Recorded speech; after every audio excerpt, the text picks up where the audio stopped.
Bismillah, assalamualaikum warahmatullahi wabarakatuh.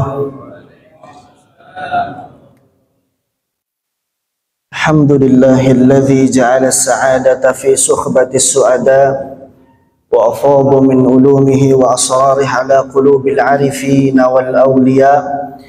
Ashhadu an la ilaha illallah wa ashhadu anna Muhammadar Rasulullah fi kulli lamhatin wa nafasin adada ma wasi'ahu ilmullah. Allahumma fasalli wa sallim wa karrim wa majid wa azim ala habibikal Mustafa Muhammad al-fatih lima ukhlika wal khatim lima sabaqa nasiril haqqi bil haqq wal hadi ila siratikal mustaqim wa ala alihi wa sahbihi haqqa qadrihi wa miqdaril azim. Alhamdulillah, para jamaah yang dirahmati Allah Subhanahu wa taala, seperti mana biasanya pada malam hari ini kita melakukan kajian, aktivitas kajian rutinan baik di Minggu, Sabtu, malam Minggu, di mana Allah masih izinkan ruh dan jasad kita untuk datang di sini, berarti kitalah secara hakikat yang dipilih oleh Allah untuk datang ke majelis ilmu.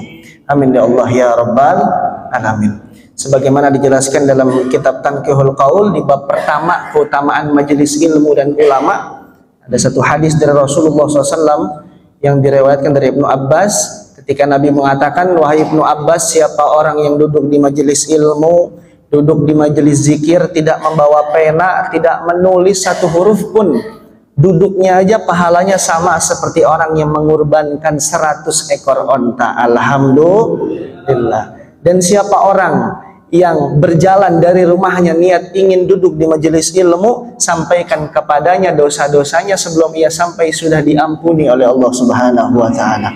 Amin ya Allah ya Rabbal alamin. Saking mulianya majelis ilmu para jamaah, sampai-sampai Allah menugaskan satu malaikat namanya malaikat sayyarah. Jadi malaikat itu tugasnya nyari majelis ilmu, majelis zikir di bumi, dicari, suruh nyatet hajat orang-orang yang duduk di majelis ilmu dan sampaikan hajatnya kepada Allah, akan aku kabul semuanya, kata Allah.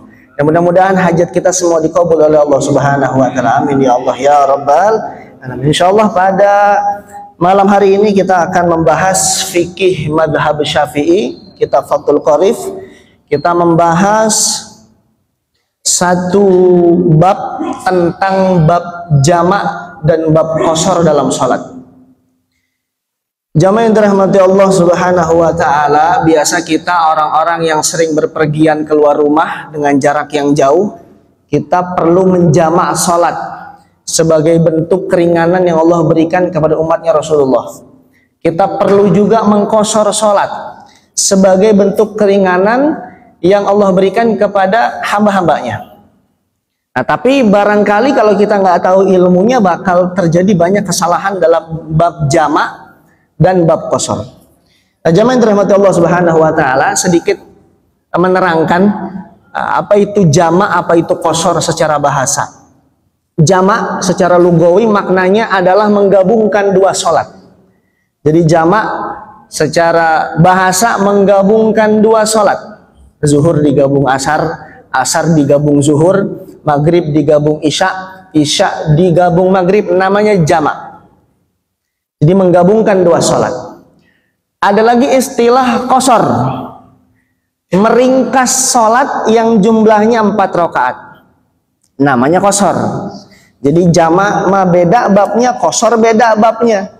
Lalu ada yang ketiga, dicampur jamak qashar atau qashar jamak, menggabung dua salat dan meringkas menjadi 2 rakaat 2 rakaat. Nah, untuk malam hari ini insya Allah kita bahas.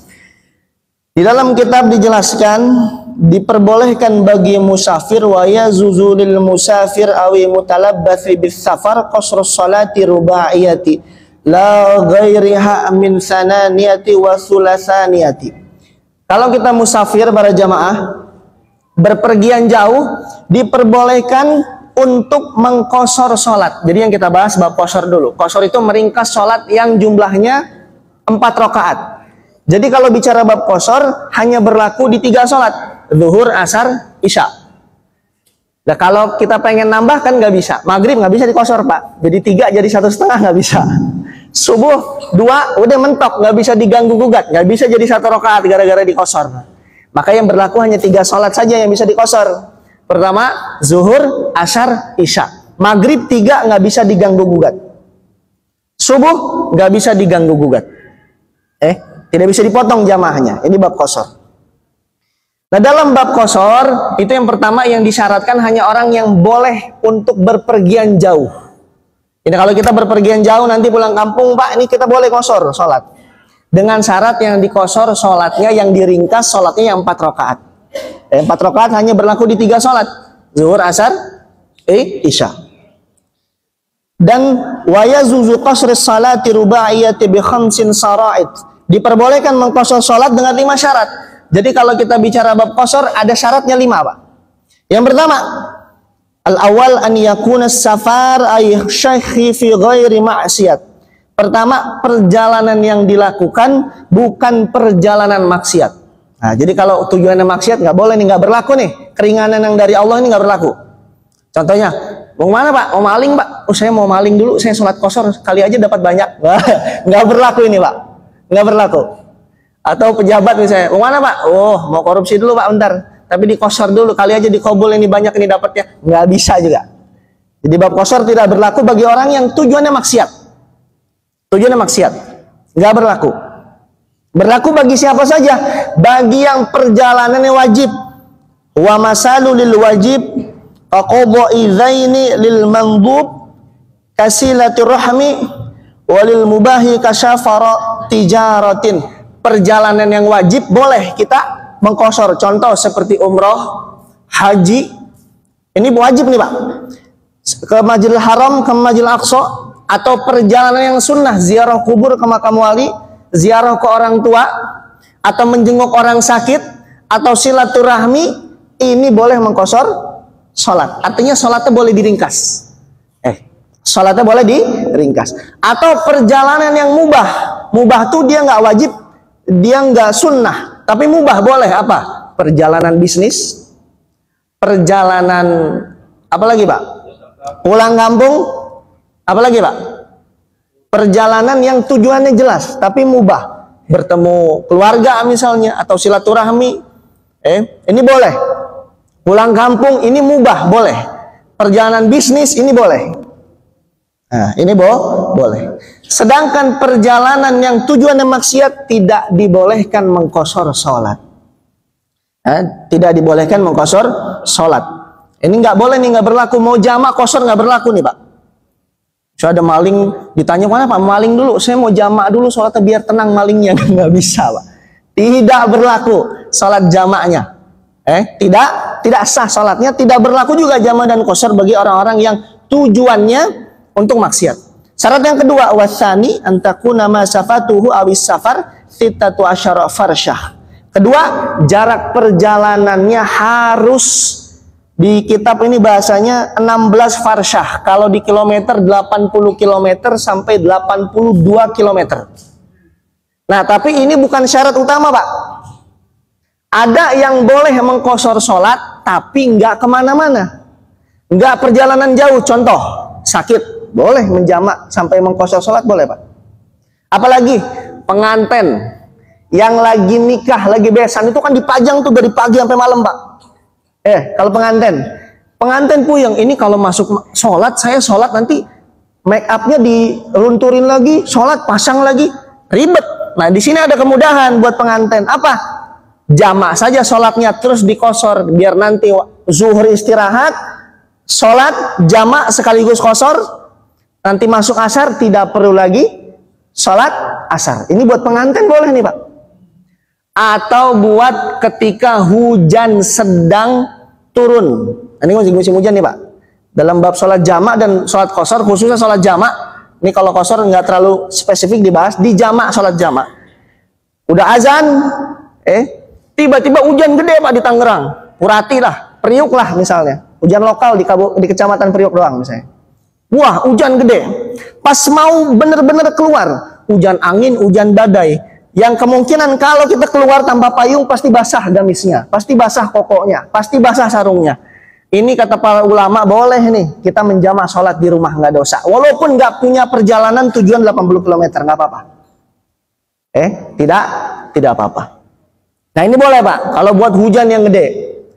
Nah kalau kita keluar mengqashar sholat, batas boleh keluar melakukan sholat tuh batasnya keluar dari mana? Bahasa kitabnya keluar dari tapal batas kampung kita. Kalau di sini kan istilah kampung jarang Pak. Maka kalau bahasa kitab diterjemahkan bahasa sekarang keluar dari kecamatan maksudnya. Yang di situ ada KUA-nya, di situ ada kepolseknya, kantor polseknya, di situ juga ada pasarnya. Keluar dari kecamatan Priuk kita udah boleh mengqashar sholat. Jadi keluar dari kecamatan Priuk, kita udah boleh mengqashar sholat atau menjamak sholat. Itu udah boleh.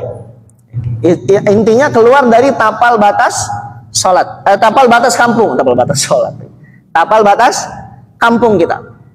Nah, yang ketiga, wasalis an yakuna qasir muwaddayan lis sholati rubaiyati, melakukan qashar bagi sholat yang jumlahnya 4 rakaat saja. Jadi kalau maghrib kagak bisa tuh diringkas, udah nggak ada keringanan dan mentok, dikasih 3 aja sebenarnya itu kemurahan dari Allah Pak. Subuh 2 rakaat, ya jangan ditawar lagi jadi 1 rakaat, kan gak lucu sholat subuh 1 rakaat. Maka yang mutlak 3 yang bisa diqashar. Artinya qashar itu diringkas, zuhur, asar, isya.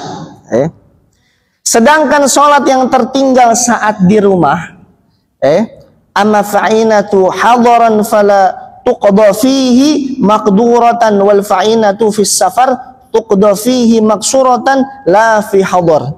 Kalau sholatnya ketinggalan di rumah, misalnya, maka kita tidak memperbolehkan diqodok dengan qashar. Contohnya, ini banyak kesalahpahaman dalam bab jamak, sholat jamak nih Pak. Kita misalnya mau pulang kampung Pak, pulang kampung ke Jawa, ke Jawa Barat, Jawa Tengah, Jawa Timur lah anggaplah. Otomatis secara kilometer kita sudah sah sebenarnya buat qashar atau jamak, karena lebih dari 80 km secara fikih. Berangkatnya jam 11 deh anggap, atau jam 10 atau jam 9 pagi. Nah karena kita berpikir bakal macet kira-kiranya di tol, maka kita dengan sadar kita bilang ke anak atau ke istri, ayo jamaah dulu, jamak di rumah. Nah itu tidak sah Pak. Jadi status boleh menjamak sholat pas lagi di jalan dan sudah keluar dari tapal batas kecamatan. Kalau lagi di rumah namanya belum kemana-mana.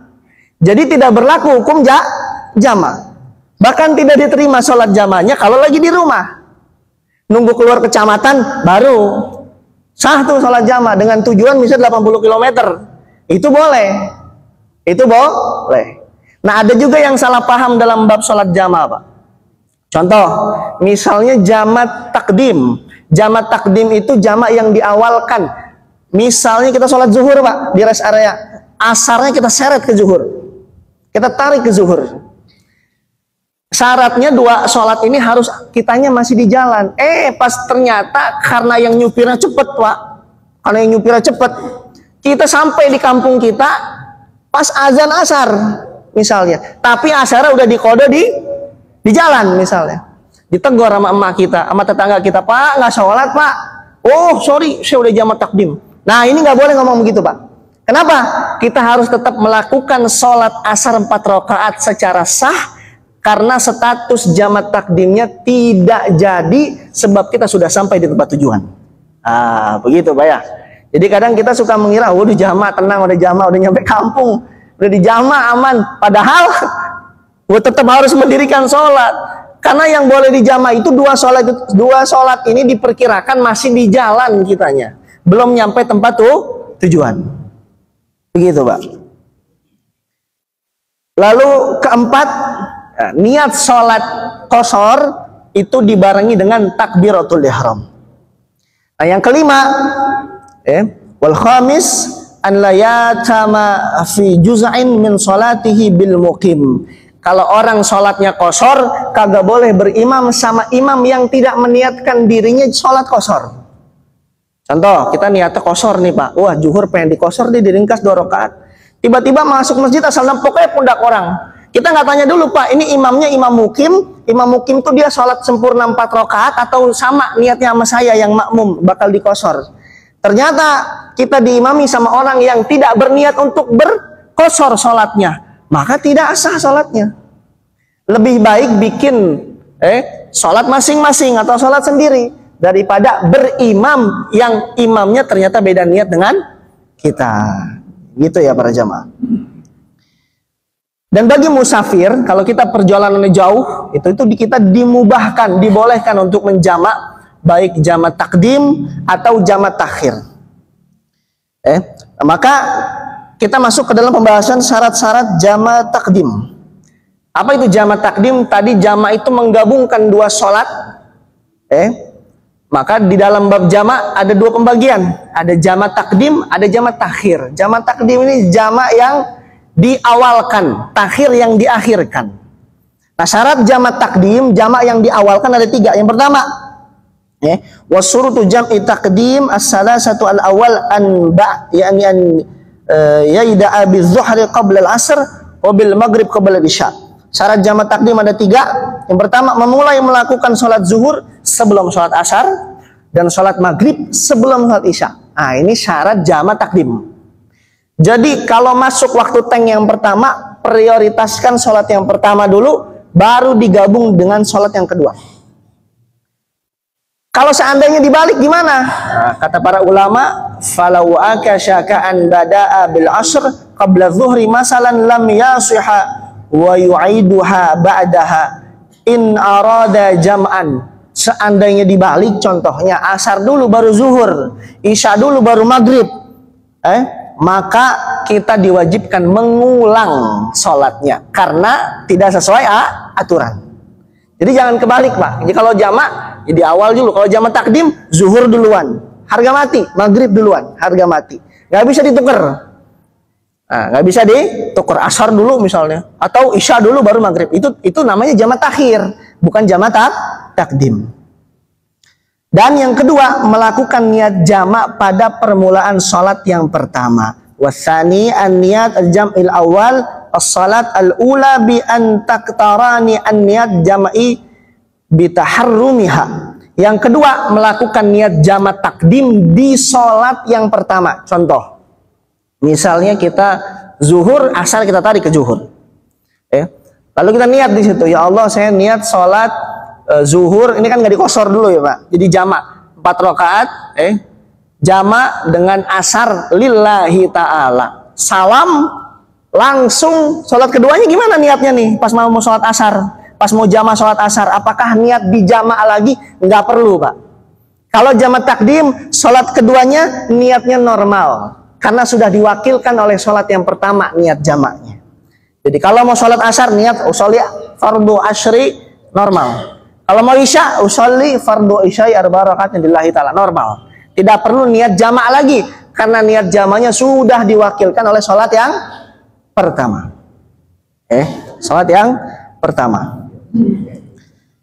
Yang selanjutnya ketiga, wasalis al-muwallatu bainal ula wa thaniyati bi an la yaqullal fasl bainahuma fa in dhalla urfa walau bi udrin kanaumin.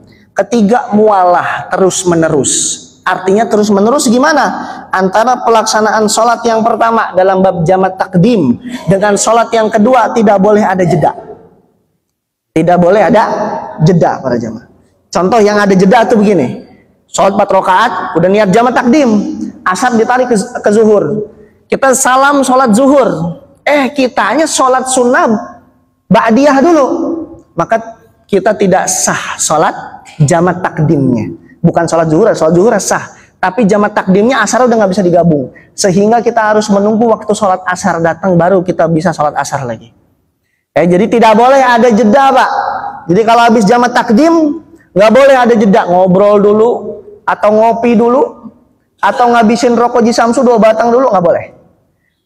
Tidak boleh ada jeda, langsung qomat berdiri. Qomat langsung berdiri. Nah, ini untuk syarat yang jamak takdim. Atau tidur misalnya, itu kan terjeda juga. Nah, ini juga menyebabkan kita tidak lagi sah melakukan jamak takdim. Menggabungkan 2 sholat. Karena ukuran berhenti yang sedikit ini menyebabkan kita sudah tidak sah lagi melakukan sholat jama'. Sholat jama'. Nah, ini beda sama jama' takhir. Jadi jama' takdim lebih ketat. Kalau jama' takhir lebih longgar, Pak. Bagaimana longgarnya? Syaratnya yang pertama, wa amma jam'u takhir fayajibu fihi an yakuna an niyat jam'a wa takuna an niyat hadhihi fi waqtil ula. Sedangkan jama' takhir dalam pelaksanaannya wajib untuk niat jama' dan niat tersebut harus dilakukan pada waktu sholat yang pertama. Sama, secara niat sama dilakukan di sholat pertama. Contoh, jama' takhir, zuhur ketinggalan atau maghrib ketinggalan, Pak. Maka masuk waktu asar, si zuhurnya ditarik ke asar, di jama' digabung, maka tetap kita boleh melakukan niat di awal sholat. Tapi niatnya ini bebas, Pak. Mau di dalam sholat, yang penting jangan sebelum salam. Contohnya, ini kelonggaran di bab jama' takdim, jama' takhir. Beda sama jama' takdim. Jama' takdim ketat, niat harus di awal. Kalau jama' takhir nih, Pak, ini kita lagi sholat nih, nggak niat jama' takhir. Allahu Akbar, lagi ruku, subhana rabbiyal azimi wa bihamdi, subhana rabbiyal azimi wa bihamdi. Dalam hati keretak tiba-tiba, saya jama' aja dah zuhurnya, sah, Pak. Sah sholatnya. Qomat langsung berdiri, sah. Atau misalnya lagi atahiyat sebelum salam, intinya jangan keburu salam niatnya. At-tahiyatul mubarakatus salawatut thayyibatu lillah. Ingat zuhur kelewat. Lalu dalam hati ngomong, ini kayaknya zuhur saya tarik aja nih, saya jama' takhir. Sah sholat jama' takhirnya, Pak. Jadi niatnya nggak mesti di awal kalau jama' takhir. Niatnya boleh di pertengahan sholat, di awal sholat, di sepertiga sholat, atau dalam keadaan ruku sujud, itu sah niatnya. Ini kemurahan yang Allah berikan kepada kita. Yang penting jangan keburu salam. Kalau salam ya udah beres, udah nggak bisa menggabungkan dua sholat. Pun kalau di jama' takhir kita bebas boleh memilih.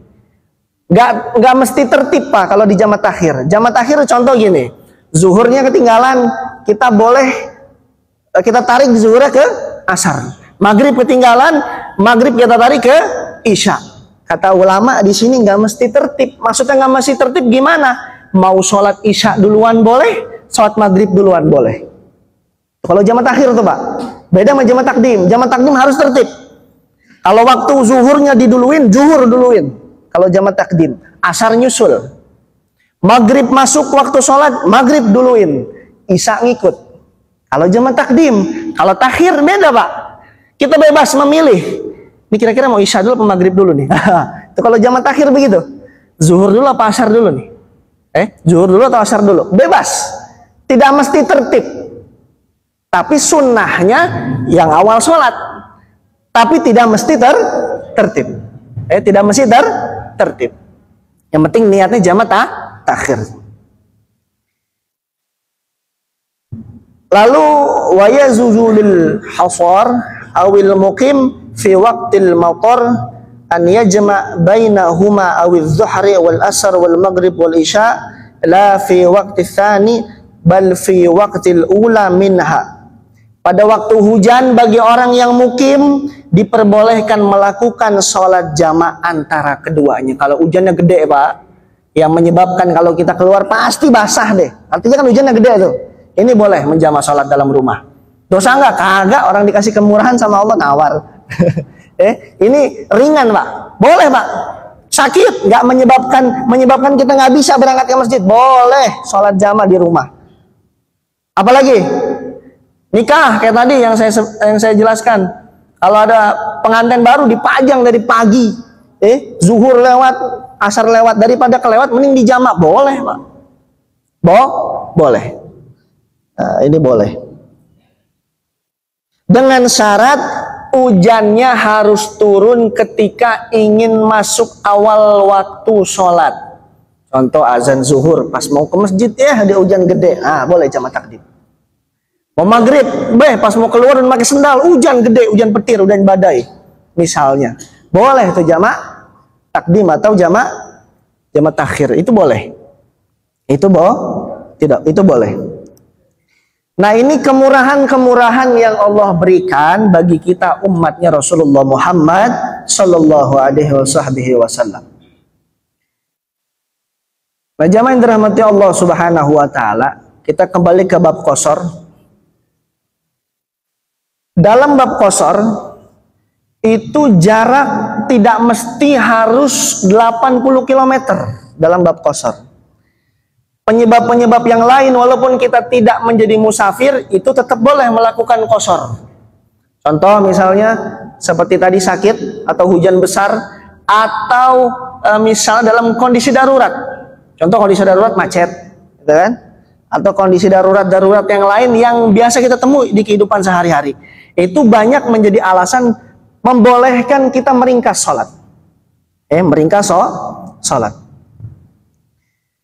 Jamaah yang dirahmati Allah Subhanahu wa taala, maka dalam bab qasar dan jama' maka ada satu bab yang menggabungkan dua sholat, namanya jama' qasar. Namanya jama' qasar. Nah, di sini ada syarat-syaratnya para jamaah boleh menjama' atau mengqasar. Tadi kita balik ke jama' takdim, pertama harus tertib kalau jama' takdim, Pak. Tidak boleh acak-acakan. Yang kedua, niat jama' dalam sholat yang pertama dan dibarengi dengan takbiratul ihram.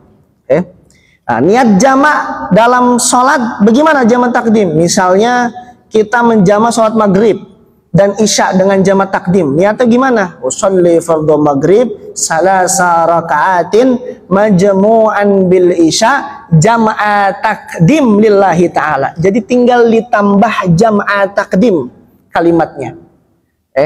Jadi kalau kita tarik, kalau jama' takdim kan di awal, isya'nya kita betot ke maghrib, Pak.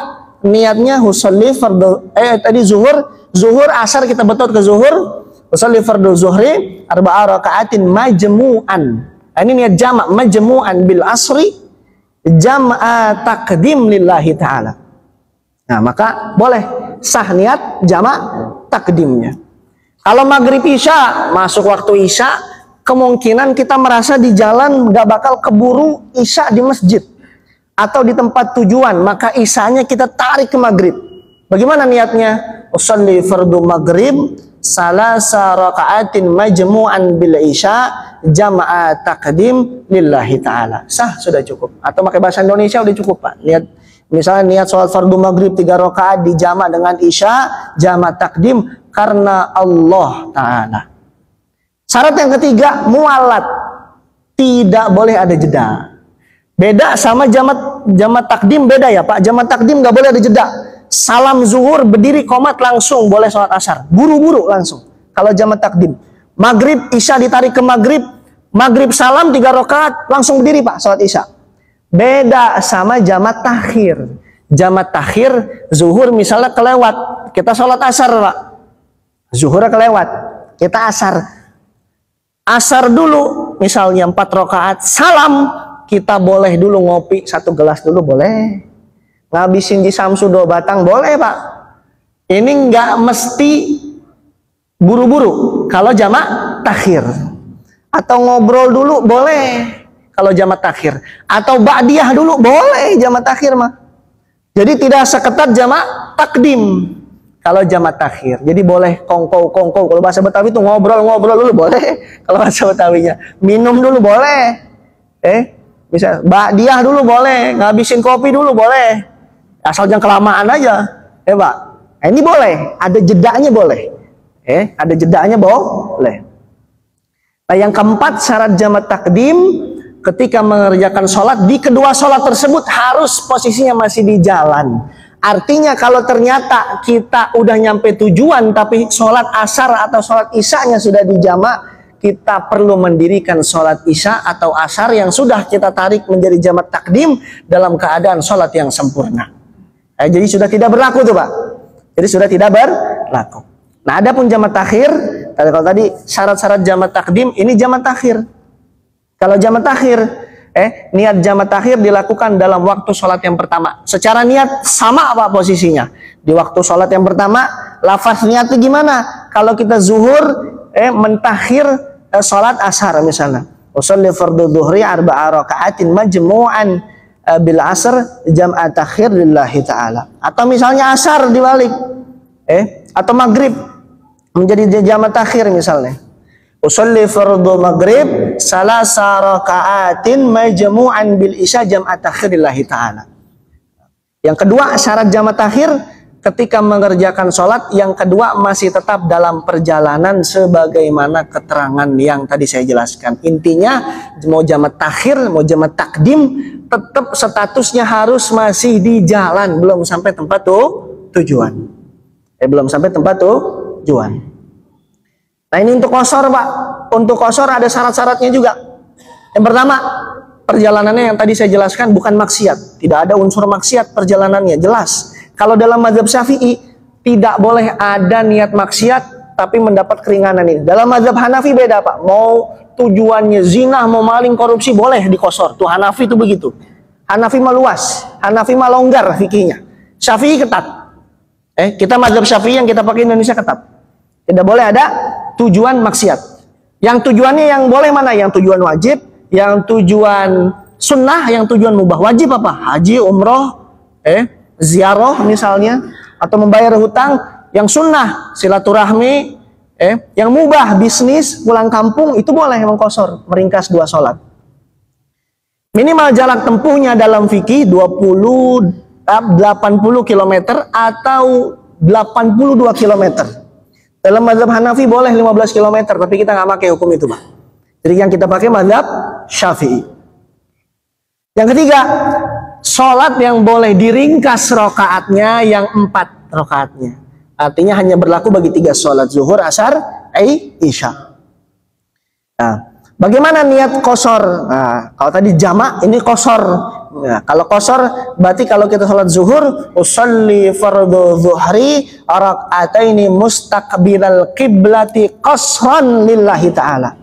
Yang hanya diubah kalimatnya di kalimat rokaat. Contoh zuhur arba'a rokaatin, biasanya 4 jadi 2. Jadi rokaataini ditambah kalimat qashran lillahi ta'ala, maka sah salat zuhur dengan diringkas. Asar usolli fardhu asyri rakaataini mustaqbilal qiblati qashran lillahi ta'ala.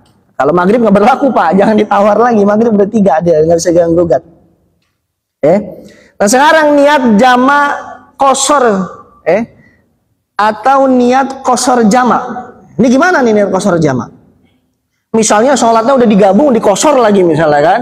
Sholat udah digabung di qashar. Nah niatnya bagaimana? Nah di sini dijelaskan kalau kita niatnya misalnya zuhur dan asar, sholatnya di waktu zuhur jama' takdim, maka niatnya usolli fardhu zuhri raka'ataini qashran majmu'an ilaihi asru ada'an lillahi ta'ala. Nah ini udah sah untuk sholat qashar jama' takdim. Nah, kalau misalnya maghrib isya usolli fardhu misalnya, atau isya maghrib usolli fardhu isya raka'ataini mustaqbilal qiblati majmu'an bil maghrib jam'a takdim qashran lillahi ta'ala. Nah itu kalau buat niat qashar jama' takdim. Kalau niat qashar jama' takhir gimana? Nah kalau sholatnya di waktu zuhur, kalau jama' takhir usolli fardhu asri raka'ataini qashran majmu'an ilaihi dhuhri ada lillahi ta'ala. Kalau maghrib sama, usolli fardhu isya raka'ataini mustaqbilal qiblati majmu'an bil maghrib jam'a takhir lillahi ta'ala. Udah cukup. Kalau nggak hafal pakai Indonesia Pak, nggak apa-apa. Kalau nggak hafal pakai Indonesia. Lalu timbul pertanyaan dalam bab jama' dan qashar. Kapan waktunya kita masih tetap boleh mengqashar sholat? Kapan waktunya kita masih boleh mengqashar sholat? Ketika kita akan bertujuan di tempat tujuan tersebut dengan waktu 4 hari lebih berturut-turut. Contoh, kita orang Tangerang Pak, sekarang mukimnya di Tangerang. Kampungnya ada yang di Cirebon, ada yang di Bandung, Tasik, Banjar, Jawa Tengah, Jawa Timur nih misalnya kan. Nggak mungkin pulang kampung 4 hari, saya kira mustahil. Pulang kampung 4 hari kayaknya kebentaran. Pasti lama. Nah kalau kita lama, selama 4 hari tujuannya, maka kita boleh di tempat itu tetap masih qashar sholat, masih boleh. Tapi kalau sekiranya bakal lebih dari 4 hari, 18 hari, misalnya 2 minggu kan lebih tuh. Kita udah tidak berlaku lagi sholat qashar. So jamaah qashar udah nggak berlaku tuh kalau udah 2 minggu di kampung. Ngikut kita sama sholat sebagaimana biasanya. Atau qashar sudah tidak berlaku, jamaah sudah tidak berlaku ketika kita sudah ada di rumah. Di rumah itu bukan rumah tujuan, akhirnya rumah kita yang sekarang. Contoh misalnya, kalau kita di Tangerang, pulang kampungnya ke Jawa Barat, Jawa Tengah, Jawa Timur misalnya. Di sono kita masih boleh qashar, masih boleh jamaah kalau mukimnya 4 hari. Kalau dari sono kita balik lagi ke rumah, dan di rumah udah tidak berlaku sholat qashar dan sholat jamaah. Sudah hangus, masa tenggangnya udah habis di kuotanya, Pak. Udah nggak unlimited. Nah, kalau masih di kampung masih berlaku. Terus yang mana lagi yang menyebabkan kita sudah tidak berlaku melakukan sholat qashar? Ketika kita berimam kepada yang mukim. Jadi hati-hati Pak, dalam sholat qashar lebih baik sholatnya sendiri atau rombongan sama orang yang niatnya bareng sama kita untuk mengqashar sholat. Jangan sampai sia-sia sholat qashar udah diringkas, udah semangat, ngapalin niatnya aja ribet misalnya. Ternyata sholat diimamin sama orang yang niatnya tidak qashar sholat. Ini repot. Ini repot. Dan kalau kita misalnya duitnya banyak Pak, tujuannya 4 hari sih, tapi tujuannya nggak jelas. Saking banyak duitnya misalnya pejabat koruptor, mau nyuci uang dia, mau dipulang jalan-jalan kemana? Ditanya Pak, mau kemana 4 hari? Nggak tahu saya, nggak ada tujuan, yang penting duit saya habis di jalan. Tapi Bapak qashar sholat, qashar kagak sah qashar sholatnya. Kenapa? Tujuannya tidak jelas. Jadi harus tujuan jelas, kemana? Bisnis atau dinas, atau pulang kampung kan jelas tujuannya. Kalau nggak jelas samar, dia tertolak qasharnya. Qasharnya tertolak. Nah lalu bagaimana kalau ternyata kita ingin niat jamaah qashar tapi status kita musafir di hari Jumat, artinya harus melaksanakan Jumat. Sampai kampung nih Pak, sampai kampung misalnya.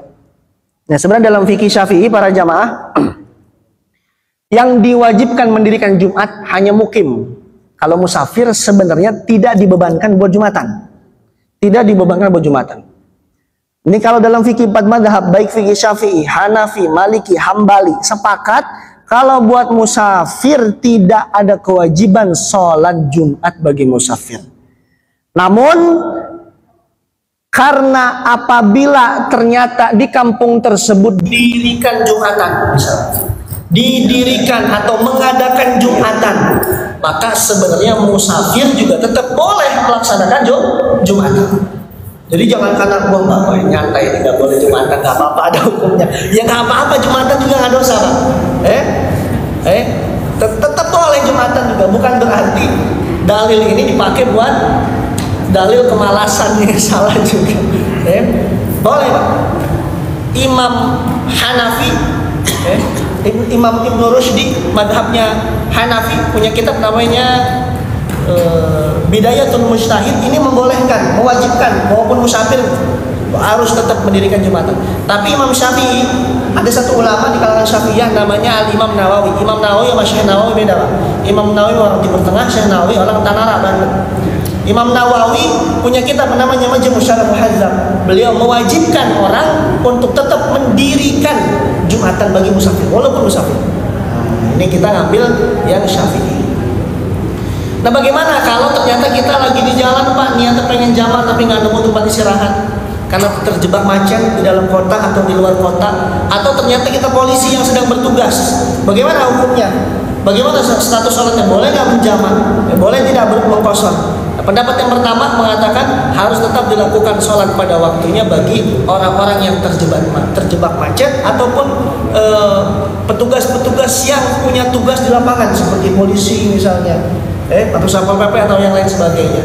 Pendapat yang kedua, ini boleh menjamaah 2 sholat karena kondisinya jelas dan benar. Jadi ada satu buku, ada satu kitab namanya Al-Fiqh Al-Islam Mu'adilatu karangan Syekh Wahbah Zuhaili.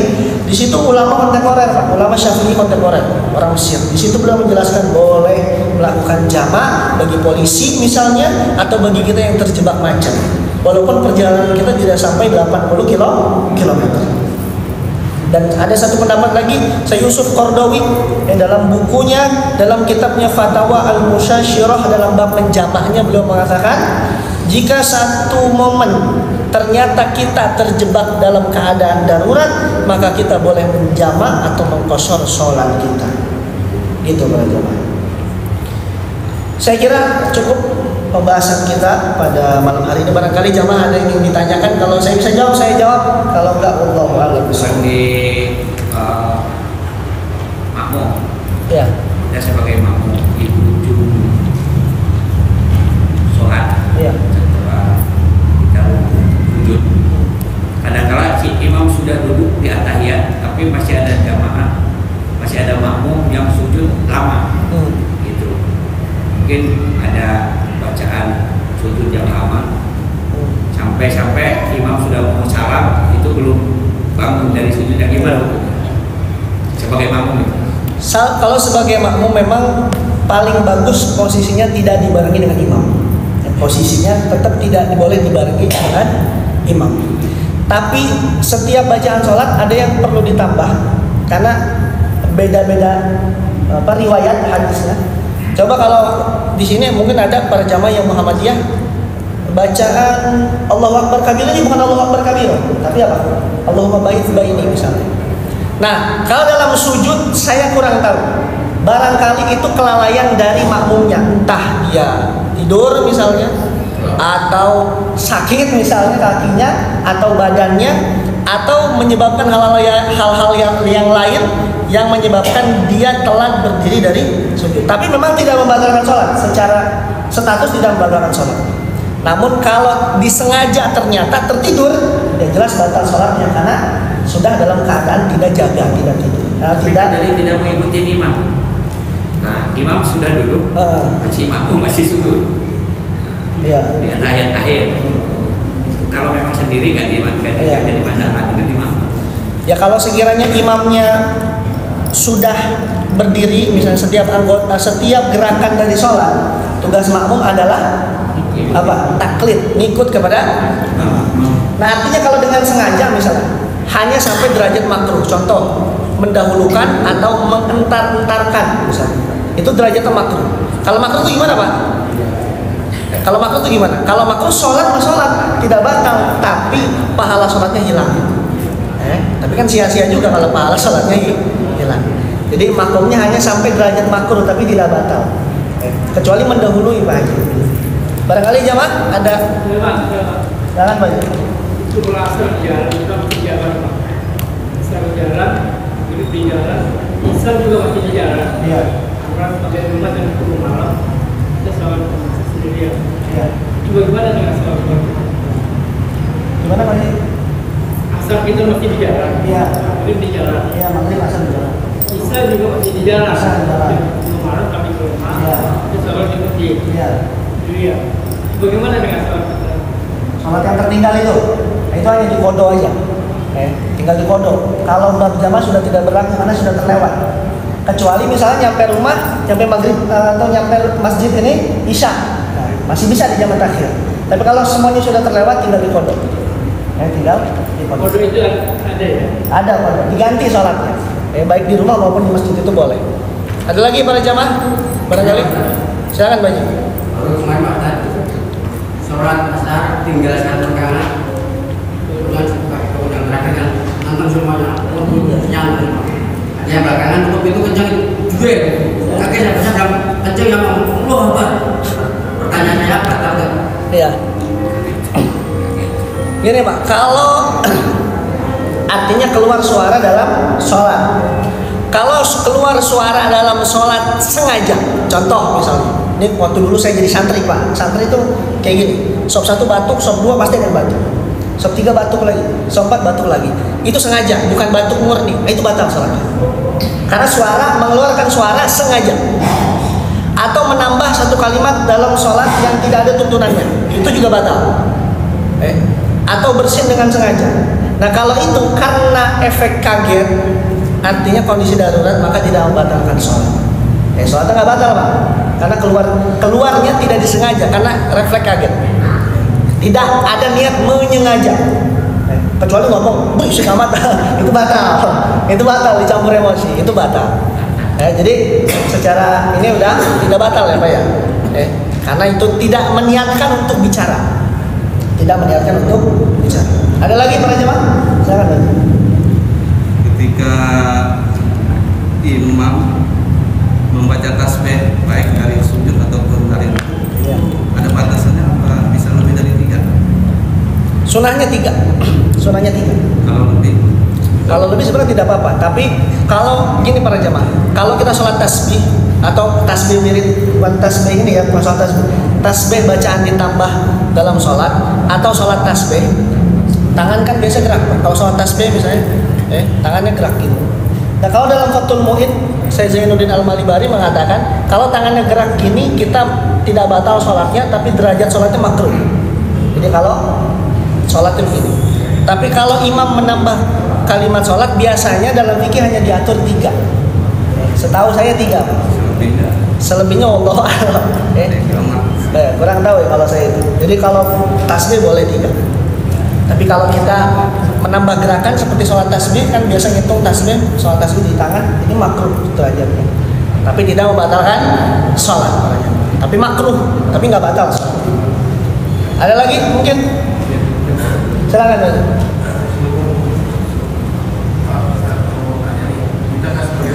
Iya.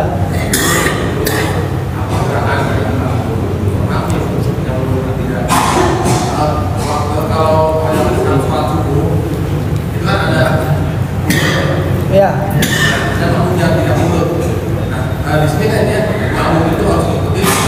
Iya. Gimana kalau Oh gitu. Di pertemuan sebelumnya saya bahas kan syarat-syarat sah bermakmum. Seorang makmum wajib hukumnya mengikuti setiap apa yang dilakukan imam dalam Fathul Mu'in. Satu aja nggak ngikutin maka menimbulkan pembatalan dalam sholat. Nah tapi kalau bab kunut, ini ada kelonggaran. Jadi kalau kunut kita merasa kita tidak kunut lalu diimami oleh imam yang kunut, tugas kita tidak perlu mengikuti imam, cukup diam. Cukup diam. Karena ini jawaban dari ulama kan, bukan jawaban dari saya. Nanti di Fathul Mu'in bisa dilihat dalam bab syarat sah bermakmum. Kalau kunut itu bukan perbedaan yang mencolok, itu hal yang wajar karena khilafiyah. Karena khilafiyahnya tidak menimbulkan perdebatan yang sengit. Jadi kalau kita kunut, makmumnya nggak kunut, ya kita ngikut makmum. Kalau kitanya kunut, kalau kita tidak kunut, imamnya kunut, kita kalau nggak kunut cukup diam. Boleh diam aja, tangannya nggak usah ngangkat boleh. Atau tangannya ngangkat tapi nggak ngucap amin juga boleh. Tapi bijaknya kita tetap mengikuti imam. Itu lebih bijak. Jadi kalau orang takar keilmuan fikihnya cukup lihat pas subuh apakah kita ikut imam ketika kunut atau tidak. Jadi sebenarnya simpel Pak kalau bicara bab kunut karena ini khilafiyah. Kalau orang bicara kunut bid'ah cetek ilmu fikihnya. Simpelnya begini. Tapi kalau kita bicara bab kunut khilafiyah ada dalil yang membid'ahkan, ada dalil yang membolehkan juga. Ini luas. Ada lagi mungkin? Cukup? Ada? Sebaliknya tadi, sebaliknya imamnya tidak kunut, kita sebagai makmum kunut. Tetap bijaknya harus mengikut imam. Kita harus begini, jadi jangan harus kita sujud sampai sebagai kita yang terkait. Nah, kalau sekiranya ada sesuatu yang secara sunnah tidak dikerjakan imam, kita boleh sujud sahwi sebelum salam. Kita boleh dalam Fathul Mu'in boleh. Ada cukup barangkali? Itu saja yang bisa sampaikan. Semoga bermanfaat. Semoga ilmu kita bertambah pada malam hari ini. Bismillah wa ni'mal wakil, ni'mal maula wa ni'mal nasir. Subhanallah.